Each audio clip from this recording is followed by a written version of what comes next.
Hello and welcome to World Talks here on TVP World with me, Ashim Kumar. As leaders of 32 NATO allies gather in Washington, D.C. over the next few days, there are many things that overshadow the 75th alliance anniversary. The continuing war in Ukraine will be top of the agenda, with several nations pledging more air support in light of the Russian strikes on Ukrainian children's hospitals in the past 24 hours. Let's discuss now what more we can expect from the summit in the US, and for that, I'm joined by D. Matthew Millar, chairman of the Millar Group. Welcome, Mr. Millar, to TVP World, and thank you for taking the time. It's a pleasure to be here, Ashim. Thank you. Before we kick off, there's a short video that I'd like to share with you and the audience. I'll get your view on it after that. We are extremely happy about the language that we're getting in supporting Ukraine. It is, of course, for us, the most important conflict close to our border, and the support that we are giving Ukraine in terms of making it in the future into a NATO member, in terms of financial and military assistance, and in terms of coordinating assistance is extremely important. I think it's very important to give a message to the Kremlin from here that Ukraine's path and bridge towards NATO membership is now irreversible. And in that sense, I'm happy to be here celebrating the 75th anniversary of the strongest military alliance in the history of the world. Well, it all seems very positive, doesn't it, Mr. Millar? All the messages, the Patriot batteries, the F-16 jets are on their way eventually. I mean, do we expect any nasty surprises, or are things expected to go as smoothly as they sound at the moment? Well, we always can't expect one thing to happen without a consequence somewhere else. And if there's nasty surprises, it's always a threat of escalation from Moscow and Putin and his alliance that he is forming across BRICS that we are seeing in real time, and what consequences come of that. So we started the week with the attack on the Children's Hospital in Kyiv. That foreshadowed the whole summit so far, and it reminded me of the Munich Security Conference that was started with the death of Alexei Navalny. Putin will send messages in consequence to any actions that the West takes. And so it comes to any nasty surprises, I do think there's always going to be risk of escalation the more we send kinetic aid to prosecute this war. But it's unequivocal. We heard the Prime Minister of Finland there. Finland understands very clearly the threat of Russia. So does Eastern Europe, Poland especially. This is existential, and Putin will not stop at Ukraine. So we must do everything that we can in order to coalesce around our collective security, in order to protect our peace and prosperity that we have enjoyed for the last 70 years. Well, that's certainly a lesson that we have learned through the bloody war that's taking place in Ukraine at the moment. And we've learned a great deal about Putin and the Russian military in that time. But, I mean, how much more could he escalate, Mr. Millar? I mean, we hear escalation all the time. We've been hearing it from the beginning. Bombing a children's hospital, and it wasn't the only hospital that Russia bombed yesterday. Surely you can't get much worse than that, except for, of course,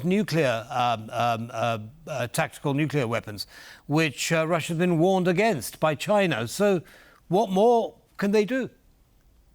Well, attacking a children's hospital is absolutely horrific, and certainly it's designed to achieve a reaction and an effect. But there are still many paths to escalation before we reach a nuclear threat. And I was in Ukraine 2 years ago. What I see happening today is there's still an active information environment coming out of Ukraine on both sides, and all parties are benefiting from that. Ukraine, in terms of infrastructure, still has not gone dark per se. And I'll get concerned about Ukraine when it does go dark in terms of energy infrastructure and internet infrastructure, and affecting more casualties in civil society to force the livelihoods of those who are still in Ukraine out to Europe.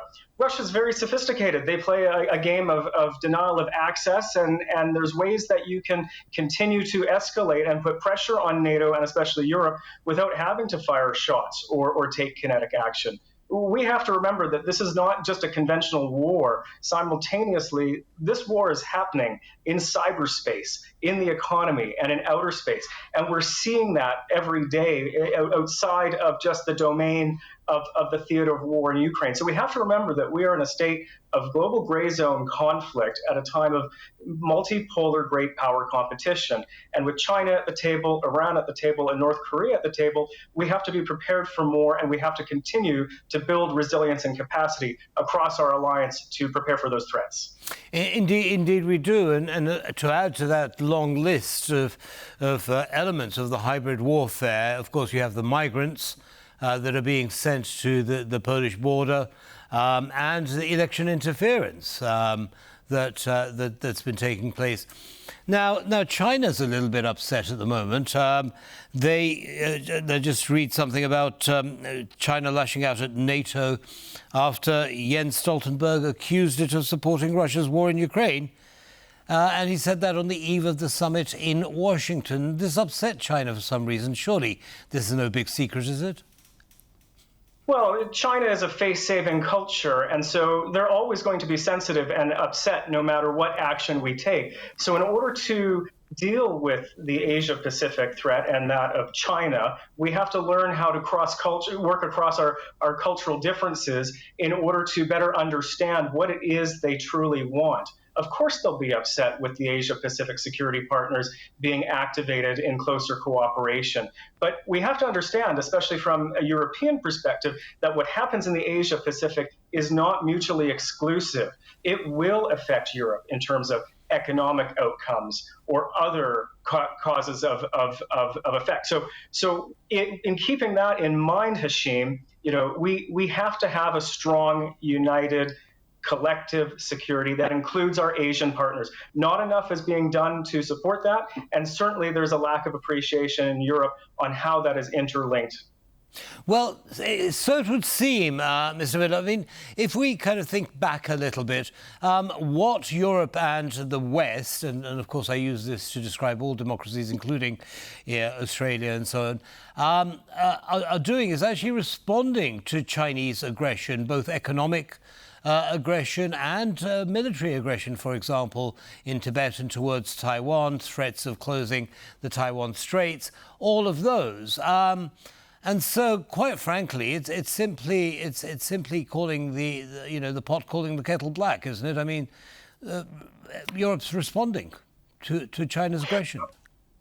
And not only that, we have to also consider what else China has been doing, right? So at the outset of sanctions against Russia, you saw trade settlements from India backed by yuan. And in fact, yuan is now the currency of choice. And that was the first time we saw a threat against US dollar hegemony without sending in a US carrier strike group, or in previous times, the Royal Navy, to enforce that. And so, this is a very precarious time in the world for how all of these threats and actors are trying to renegotiate the international order. Right. We look at the global south from our perspective only as one entity, but it's a lot more nuanced than that. And you can see how countries like Indonesia and Vietnam, along with European states, have done an excellent job at supporting the global economy in the outcome of the pandemic and other trade wars. So there's a lot that is in flux right now, Hashim.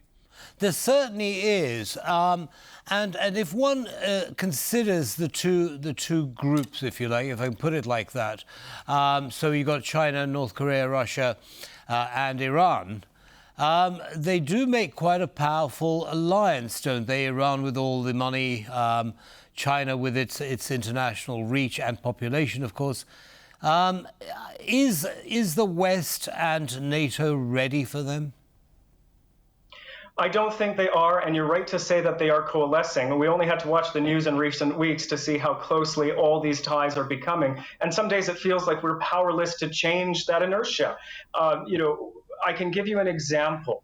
a NATO ally, Canada, who is being absolutely attacked for not spending enough on defense, is also one of the chief enablers of the economic aspects to these wars. There is a transnational organized crime that is state-backed from Russia, China, and Iran that does run through Canada. And I think NATO is unprepared and needs to help our allies with the burden sharing so that we can start appreciating the hybrid threats that continue to enable this chaos in our world.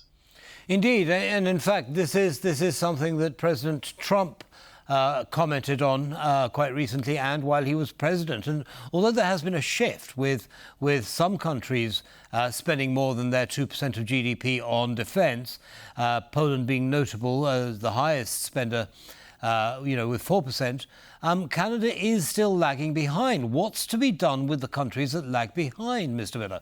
How do we, encourage them to spend a bit more for the global good?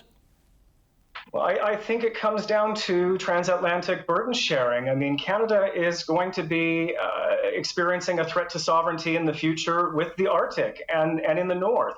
And when that time comes, we're going to have to rely on our allies with Poland, Germany, United Kingdom, and everybody else to help facilitate any resolution in that matter. So in order to appreciate the future, we have to act now. And I think it's about creating the urgency in the culture of Canadian government and also in the bureaucracy and civil society to understand that the past 70 years of peace and prosperity is not guaranteed. The way this hybrid conflict is going, two oceans and America as a neighbor are not enough, much like Europe has to stand up to their own independence with their own security internally, and that's already being explored to this day.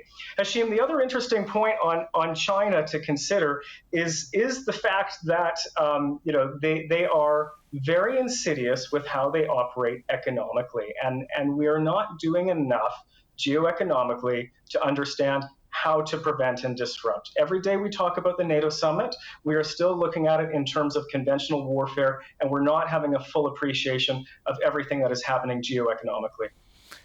True, and many would have said that before the Russian invasion of Ukraine, NATO was far from in a ready state, and it's been quite a rude wake-up call for NATO, I believe, and they are moving slowly. I certainly hope that the countries that aren't meeting their commitments to NATO get a move on and get NATO ready for what may be down the road.